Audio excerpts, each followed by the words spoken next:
Well, it's almost time to bring in the apple harvest, and I'm here in Orchard County, County Armagh this week to find out how to grow beautiful apples like this in your own garden.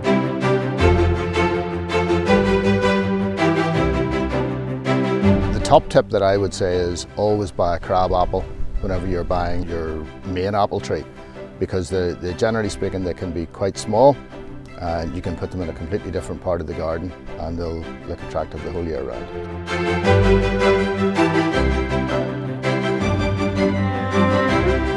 Well, an apple tree is a great thing to have in your garden, but some people think they don't have the space. But just look at this, a tree less than 6 feet high, absolutely laden with fruit.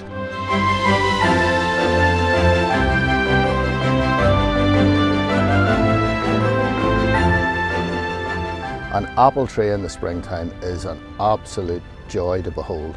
It's covered in lovely pink blossom, and then what's better than in September, October, November, that same tree being laden with lovely apples.